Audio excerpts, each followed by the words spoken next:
بسم الله الرحمن الرحیم. سلامونه او درناوی قدرمنو هیوادوالو، ستاسو د روغتیا او سلامتیا په هیله یو ځل بیا هم په خدمت کې یم. د پښتو ژبې زده کړه د ګرامر برخه ده.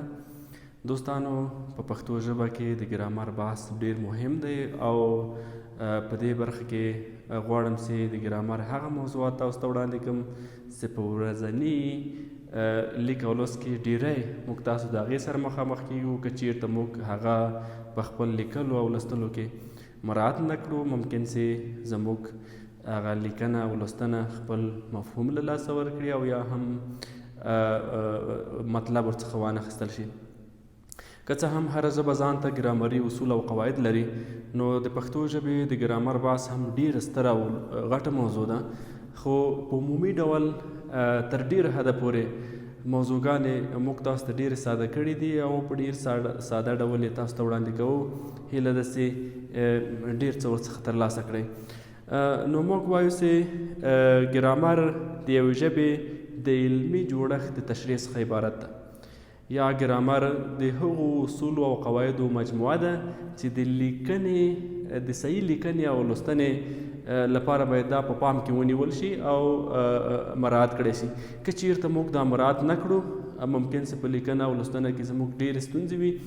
نو هیله ده چې د پښتو ژبې د ګرامر بخش ته توجه وکړئ او په ورځني ډول د هغې څخه ګټه پورته کړئ یا استفاده وکړئ.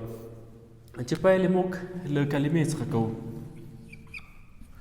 کلمه یا ورډ. کلمه د تورو جوړ یو رواني واحد ده چې زیاتره جلا لیکل کیږي، جلا ویل کیږي، تر ډیره حده پورې د لغوي معنا لرونکي هم وي. مثلا موږ وایو چې کتاب له تورو جوړ ده.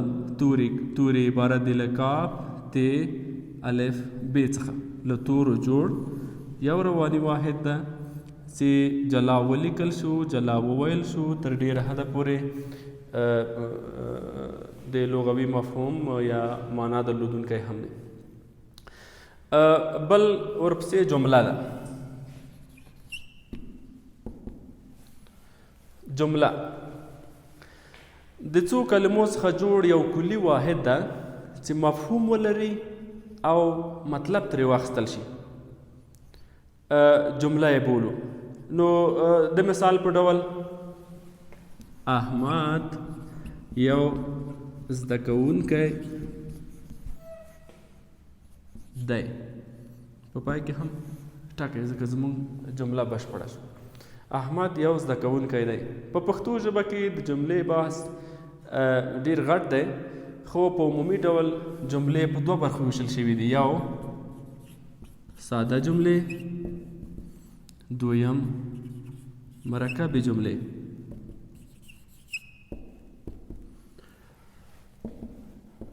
ساده جملې هغه جملو ته ویل کیږي چې یو مبتدا او یو خبر ولري. مثلا احمد راغی، احمد راغی. او مرکبې جملې هغو جملو ته ویل کیږي چې د دوه یا څو ساده جملو څخه ترکیب شوي وي. مثلا احمد راغی خو ستړی ده. احمد راغی خو ستړی ده. په دې ترتیب ساده جملې په 14 ډوله دي او مرکبې جملې هم تر دېرشو زیات ډولونه لري، چې په دې باره کې به په راتلونکو کې موږ خپل پروګرامونه تاسو ته وړاندې کړو. زموږ نننی بحث یو څه عمومیات دي او وروسته به تاسو ته د ډېرو موضوعګانو جزئیات هم وړاندې کړو. نو ګرانو دوستانو، لکه څرنګه چې موږ په خبرو کې کله چې خبرې کوو، خپلې خبرې ودرو یا په خبرو کې وقفه راولو یا هم په خبرو کې د خلکو پاملرنه ځان ته راجلب کوو، په همدې ترتیب په لیک کې هم دغه دود شته چې په جملو کې د جملې په کومه برخه کې موږ د کومو نښو یا علایمو څخه ګټه واخلو چې دغه نښې له ټکي پیلوو. مثلا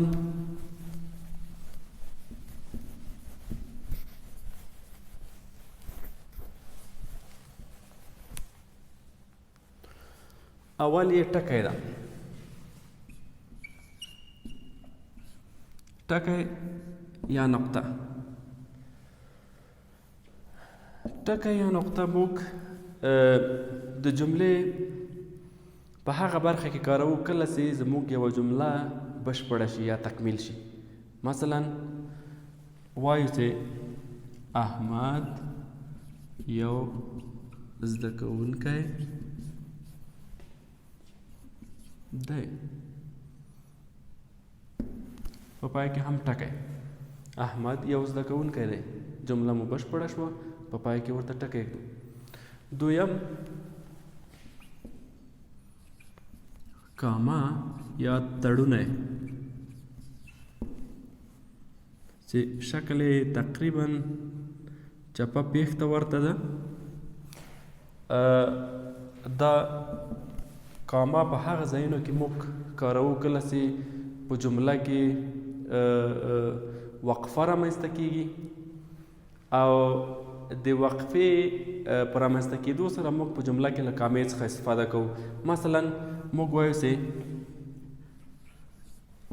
ننګرهار کاما لغمان کاما کونړ او نورستان د افغانستان ختیځ ولایتونو له جملې څخه دي. دلته موږ ګورو چې ننګرهار وقفه رامنځته شوه، کاما ځای پر ځای کوو، لغمان بله وقفه، همداراز کونړ او نورستان. کله چې د وروستۍ وقفې ځای راسي هلته موږ د او څخه استفاده کوو او له دې څخه وروسته موږ خپله جمله بشپړوو یا تکمیلوو. ننګرهار، لغمان، کونړ او نورستان د افغانستان د ختیځو ولایتونو له جملې څخه دي. دریمې هم د بیان علامه ده.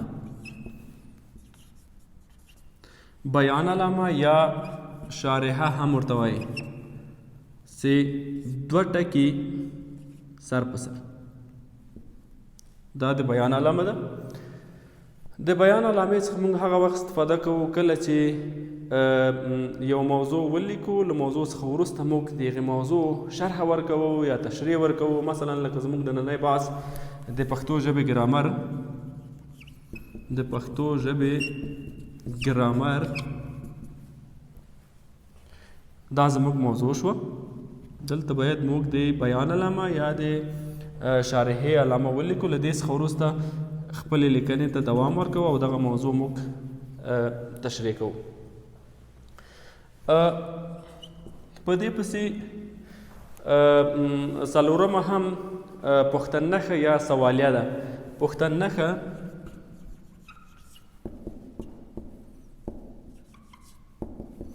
پوښتننښه یا سوالیه